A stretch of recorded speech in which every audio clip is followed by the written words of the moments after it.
नमस्कार विद्यार्थियों, मैं doctor Saroj Meena, BSR government arts college Alwar. आज हम सप्तमी विभक्ति किन किन अर्थों में प्रयुक्त की जाती है इस विषय में जानकारी प्राप्त करेंगे। पिछले वीडियो में भी हमने कुछ सूत्र उदाहरण सहित समझे थे जिनके योग में सप्तमी विभक्ति का प्रयोग किया जाता है।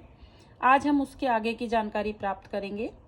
सूत्र है हमारा आयुक्त कुशलाभ्याम चा अवसेयाम। चाप से आम का तात्पर्य तत्परता या लगनता कि आयुक्त और कुशल ये दो शब्द यदि प्रयोग में होते हैं तो वहां पर षष्ठी और सप्तमी विभक्ति का प्रयोग किया जाता है। कब किया जाता है कि तत्परता के योग में जब आयुक्त और कुशल इन दो शब्दों का प्रयोग किया जाता है। जैसे उदाहरण है हमारे, देखिए इधर, आयुक्त है हरि पूजने पूजनस्य वा। यहाँ पर आयुक्त शब्द का प्रयोग किया गया है। उसी प्रकार एक दूसरा उदाहरण है कुशली हरि पूजने पूजनस्य वा। तो यहाँ पर सूत्र कह रहा है कि तत्परता के योग में कि हरि के पूजन में लगा हुआ है या हरि के पूजन में कुशल है, हरि की पूजा तत्परता से कर रहा है, तो इन दोनों शब्दों के योग में, इन दोनों शब्दों के प्रयोग होने पर षष्ठी और सप्तमी विभक्ति का प्रयोग किया जाएगा। नेक्स्ट है यतश्च निर्धारणम। यतश्च निर्धारणम, निर्धारण का अर्थ है जैसे जाति गुण क्रिया संज्ञा, इनकी विशेषता के आधार पर जब किसी वस्तु या व्यक्ति विशेष को उसके समुदाय से पृथक किया जाता है या उसको उनसे विशिष्ट दिखलाया जाता है, तो वहां पर जिसमें निर्धारण किया जाता है विशेषता का, उसमें षष्ठी या सप्तमी विभक्ति का प्रयोग होगा। किस आधार पर? जाति गुण क्रिया संज्ञा आदि की विशेषता के आधार पर जब किसी वस्तु को अपने समुदाय से हम पृथक करते हैं तो जिसके अंतर्गत ये विशेषता का निर्धारण किया जाता है वहां पर षष्ठी और सप्तमी विभक्ति का प्रयोग किया जाता है। अब जो उदाहरण है नृणाम नृषु बा ब्राह्मणे श्रेष्ठ है, कि मनुष्यों में, नृणाम मनुष्यों में, नृषु षष्ठी भी है और सप्तमी है, मनुष्यों में ब्राह्मण श्रेष्ठ है, जो ब्राह्मण है वो श्रेष्ठ है। तो यहाँ पर जो ब्राह्मण समुदाय या जो जाति है उसको विशेष दिखलाया गया है मनुष्यों से। मनुष्य एक समुदाय है मानव का, तो उस समुदाय विशेष में जहाँ अन्य दूसरी जाति वर्ग के लोग भी रहते हैं, लेकिन यहाँ पर उस ब्राह्मण वर्ग का जो समुदाय है उसको दूसरे समुदायों से विशिष्ट दिखलाया गया है। इस कारण से यहाँ पर षष्ठी और सप्तमी विभक्ति का प्रयोग होगा। किस आधार पर? जाति गुण क्रिया संज्ञा आदि के आधार पर जब किसी व्यक्ति विशेष को दूसरे समुदाय से अलग दिखाया जाता है तो वहां पर षष्ठी या सप्तमी विभक्ति का प्रयोग होगा। इसी प्रकार से एक अन्य उदाहरण है गवाम गौशु व कृष्णा बहुचीरा। गायों में जो कृष्णा गाय है वो बहुत अधिक दूध देने वाली है। नेक्स्ट है आपके सूत्र पंचमी विभक्ते। विभक्ते विभाग या भेद, जहां विशिष्ट रूप में दिखाई गई कोई वस्तु अन्य से भिन्न होती है तो वहां पर, या विशिष्ट रूप में दिखलाई गई जो वस्तु है वो वस्तु भिन्न होती है तो जो भेद दिखलाया जाता है वहां पंचमी विभक्ति का प्रयोग होगा। जैसे उदाहरण है मथुरा पाटलिपुत्रेभ्य आड्यतरा, कि मथुरा निवासी पाटलिपुत्र के निवासियों से श्रेष्ठ हैं। तो यहाँ पर जो मथुरा वासियों की श्रेष्ठता उनसे दिखाई गई है, संपन्नता दिखाई गई है, तो यहाँ पर पाटलिपुत्र में पंचमी विभक्ति का प्रयोग होगा, क्योंकि यहाँ पर भेद है, भेद को दिखलाने में पंचमी होगी, सप्तमी नहीं होगी। नेक्स्ट है आपके सूत्र साधु निपुणाभ्याम अर्चायाम सप्तम्य अप्रते, कि आभ्याम योगे सप्तमी शात अर्चायाम नेतु प्रति योगे। साधु निपुणाभ्याम, साधु और निपुण इन दो शब्दों के योग में आभ्याम योगे, इन दो शब्दों के योग होने पर सप्तमी विभक्ति का प्रयोग होगा, पूजा के अर्थ में, प्रति के योग में नहीं। देखिए उदाहरण के द्वारा समझिए, जैसे मातरी साधु निपुणोवा, साधु और निपुण इन दोनों शब्दों का प्रयोग जब पूजा के अर्थ में होगा तो वहां पर सप्तमी विभक्ति का प्रयोग होगा। तो साधु निपुणों, साधु और निपुण ये दो शब्दों के योग में मातरी जो माँ है उसके प्रति सम्मान का भाव है, पूजा का भाव है, इस कारण से सप्तमी विभक्ति का प्रयोग होगा। जहां पूजा या आदर का भाव नहीं होगा तो वहां पर फिर षष्ठी विभक्ति का प्रयोग होगा। किंतु पूजा या आदर का भाव जब प्रयोग लक्षित हो रहा है तो वहां पर साधु और निपुण इन शब्दों के प्रयोग होने पर सप्तमी विभक्ति का प्रयोग होगा।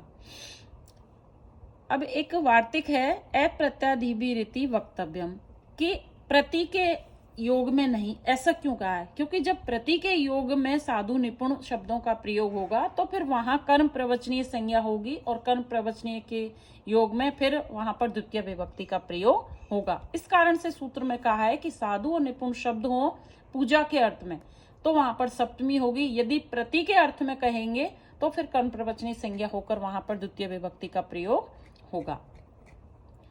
नेक्स्ट सूत्र है, प्रसितो उत्सुकाभ्याम तृतीया च, आभ्याम योगे तृतीया शात सप्तमी, कि प्रसिद्ध और उत्सुक दो शब्द हैं, प्रसिद्ध उत्सुक, इन दोनों के योग में तृतीया और सप्तमी विभक्ति का प्रयोग होगा। जैसे उदाहरण दिया हुआ है आपके, प्रसितो हरिणा हरौवा, हरि में लगा हुआ या हरि में तल्लीन, तो यहाँ पर बताया है कि प्रसिद्ध और उत्सुक दोनों शब्दों में से किसी भी शब्द का यदि प्रयोग होगा तो वहां पर तृतीया भी होगी और सप्तमी भी होगी। उदाहरण में प्रसितो हरिणा, प्रसिद्ध के योग में हरिणा में तृतीया हो गई और हरौ से सप्तमी विभक्ति का प्रयोग हो गया। उसी प्रकार यदि हम उत्सुक के साथ में उदाहरण बनाएंगे तो उत्सुको हरिणा हरौवा, उत्सुक शब्द के योग में हरिणा में तृतीया और हरौ में सप्तमी विभक्ति का प्रयोग होगा। क्लियर है ये आपको? नेक्स्ट है आपके सप्तमी पंचमो कारक मध्य, कारक मध्य शक्ति द्वय मध्य यौ काल अधुनौ ताभ्याम एतेस्त है, कि दो कारक शक्तियों के बीच में, जो दो कारक शक्तियां कौन सी, जो समयवाची और मार्गवाची हैं, तो उनके वाचक शब्दों में सप्तमी और पंचमी विभक्ति का प्रयोग होगा। देखो सप्तमी पंचमी कारक मध्य, दो कारक शक्तियां कौन सी, समयवाची और मार्गवाची, तो वहां पर सप्तमी और पंचमी विभक्ति का प्रयोग होगा। जैसे हम उदाहरण के तौर पर इसको समझेंगे, अद्य भुक्त्वा अयम द्व अहे द्व अयाद वा भोक्ता, कि आज खाकर ये 2 दिन के बाद खाएगा। तो अद्य भुक्त्वा, आज, जो आज ये समयवाची है, आज खाकर एक क्रिया ये है और उसके बाद 2 दिन बाद खाएगा ये दूसरी क्रिया है।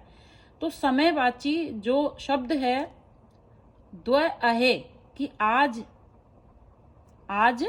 खाकर 2 दिन बाद खाएगा, तो यहाँ पर दो जो कर्म शक्तियां हैं उन शक्तियों के कारण का जो संबंध है वो भोजन से है। दूसरी का भी आज खाया है, इसका संबंध भी भोजन से, और 2 दिन बाद खाएगा उसका भी संबंध भोजन से। तो कालवाची जो शब्द है द्वय, यहाँ पर सप्तमी और पंचमी विभक्ति, द्वय से सप्तमी और द्वयात से पंचमी विभक्ति का प्रयोग होगा। इसी प्रकार एक दूसरा उदाहरण भी दिया हुआ है, यह स्थो अयम क्रोशे क्रोशाद्वा लक्ष्यम विद्येत, कि यहाँ स्थित होकर उसने एक कोष के लक्ष्य को पर स्थित लक्ष्य को भेद देगा। तो यहाँ पर कर्ता और कर्म की दो शक्तियां लक्षित हो रही हैं जो मार्गवाची हैं। अतः यहाँ पर इन शब्दों के योग में क्रोश जो शब्द है, क्रोशे से सप्तमी और क्रोशात से पंचमी विभक्ति का प्रयोग होगा। नेक्स्ट सूत्र है आपके अधि ईश्वरे, कि अधि स्व स्वामी भाव संबंधे अधिकर्म प्रवचनीय संज्ञा, कि स्व स्वामी भाव के संबंध को प्रकट करने में जो अधि है उसकी कर्म प्रवचनीय संज्ञा होगी। नेक्स्ट फिर इसके बाद सूत्र है यस्मात् अधिकम यस्य च ईश्वर वचनम तत्र सप्तमी, और जिससे अधिक हो या जिसका स्वामी भाव प्रकट हो, उस कर्म प्रवचनीय के योग में सप्तमी विभक्ति का प्रयोग होगा। देखो, पहले वाले सूत्र में कहा था कि स्व स्वामी भाव के संबंध को प्रकट करने में अधिक ही कर्म प्रवचनीय संज्ञा होगी। दूसरा सूत्र कह रहा है कि यस्मात् अधिकम, कि कर्म प्रवचनीय संज्ञा तो हो गई, लेकिन जिससे अधिक हो या जिसके स्व स्वामी भाव को प्रकट कर रहा हो, तो उस कर्म प्रवचनीय के योग में फिर सप्तमी विभक्ति का प्रयोग होगा। जिसे उदाहरण दिया है, उपपरार्धे हरे गुणा।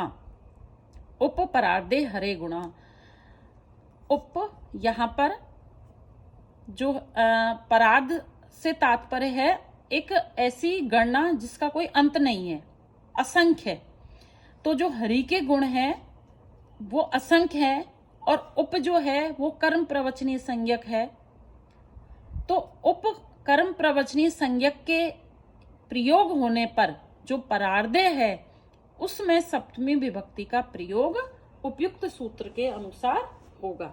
तो इस प्रकार से आज हमने ये जाना कि किन किन धातु प्रत्ययों और शब्दों के साथ, भावों के साथ सप्तमी विभक्ति का प्रयोग किया जाता है। आज हमारा कारक प्रकरण समाप्त हो गया है।